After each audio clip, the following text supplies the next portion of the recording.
Jewelry shop owners, this is a case study of how we use Google Ads to scale a jewelry brand that was doing $18,000 a month to about $80,000 a month within 14 months. So this is their dashboard for Google Ads. They invested about $27,000 from February 24th to 2025 to February 23rd, 2026, and they made about $219,000 in return, CPA of $23.2, and their average order value is about $180, and this is a 791% actual ROAS. So for every single dollar they invested into Google Ads, they made about $7.91 in return.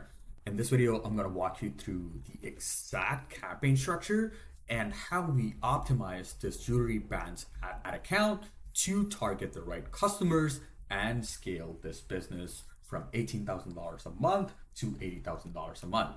And just to let you guys know, Google Ads is just one funnel we implement into jewelry shops that we work with. So just to give you guys a little background, from December 2024 to February 2026, this jewelry brand grossed about $620,000 in return just by implementing our system. That's a 95% increase in their revenue, 14% increase in their average order value. Point to be noted, their sessions remain the same, which means we were converting more with the same amount of people that were coming in just by optimizing and making tweaks to their ad strategy. So they were already spending about $3,000 a month on average on their Google Ads. We just came in, we improved their targeting, we improved their performance, we implemented our strategy, and we took their conversion rate from 1.07% to 1.53%, which is a 43% increase. This is a jewelry brand based off of downtown LA. They are a wholesaler, unlike other jewelry brands that we work with, which are primarily retailers. When they came to us, this was what was wrong with their ad structure. They were targeting the wrong keywords. They did not have Google shopping experience. Their conversion tracking was broken, and they did not have a retargeting campaign set up. So in the next maybe 2 to 5 minutes, I'm going to walk you through the entire campaign strategy, the 2 campaigns we implemented, what changes we made to their campaign structure, and how we achieved these results within a span of 1 year.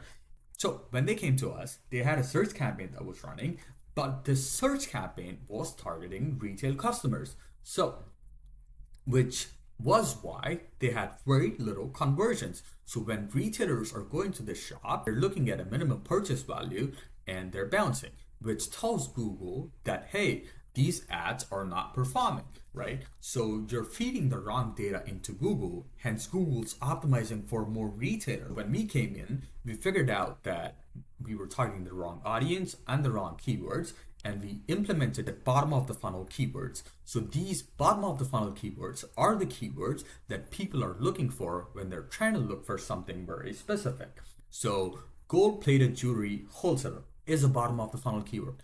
You can see that it has about 50 searches a month, but out of those 50 searches, we can convert about 10% of the audience, because whenever someone's looking up gold-filled jewelry wholesale, they're obviously boutique owners or retailers or businesses that are trying to launch or sell products for their old jewelry brand. So we optimized our campaign for bottom of the funnel keywords. And then once we optimized our search campaign, we implemented a PMAX campaign, right? So a PMAX campaign is an entire Google shopping experience, which is a non-negotiable for every jewelry brand. So phase 1 was we made sure their conversion tracking was properly set up, their events were firing. Most of all, we made sure the actual purchase event was firing properly and it was sending the accurate data to the back end of Google. Then after setting up the infrastructure and tracking, we made sure the search campaign went live, and we made sure that we added proper negative keywords and optimized for bottom of the funnel keywords, which these retail resellers, boutique owners, and people that were trying to start their jewelry brand were looking for. Then phase three was when we launched Google PMax campaign, and within the PMax campaign, we had two asset groups. One was prospecting, we were looking for new customers, and the other was implementing warm catalog retargeting with Google Merchant Center to the shopping, connected to the Shopify store, and creating an streamlined purchase experience for the customers on Google. And after that, phase four, once we found out the winning ad strategy, we gradually scaled their ads. We made sure to update the keywords every 2 weeks. We cut out the assets that were not performing, and we made sure to A/B test landing pages. We made sure to A/B test assets, headlines, descriptions, search themes, keywords. So with the right strategy, with the right systems in place, you can achieve these kind of results. So the key takeaways from this case study is you want to target the right buyer, and you don't want to target the product. If you're trying to sell gold-filled necklaces to wholesalers, you don't want to be optimizing for a keyword that says gold-filled necklace because it attracts retail customers. You want to be optimizing for gold-filled jewelry wholesale, which attracts boutique owners. These are not the same searches. The first one might have a lot of search volume, but it attracts the wrong customers. And when these customers aren't converting, it signals Google that your ads suck. And Google only optimizes for data you're feeding it. So it attracts more of these customers, the retail customers, instead of targeting the wholesaling customers. So you want to make sure you're targeting the right buyer, not the product. And then you want to make sure you're implementing a PMax campaign because in 2026, it is a non-negotiable. Google wants to optimize for a native shopping experience where the entire customer journey is happening through Google. So you want to make sure your products are properly listed on your merchant center and it is connected to your Shopify or whatever e-commerce platform that you're using.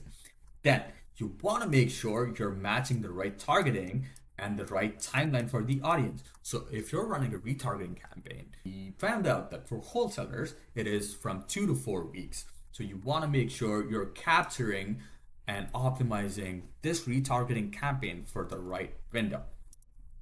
So lastly, this is a tip that I don't think many agencies or agency owners will tell you.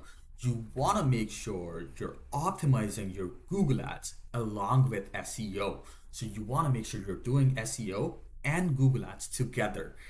This, I can't stress enough about how much of a compounding effect this has than just doing SEO or just doing Google ads.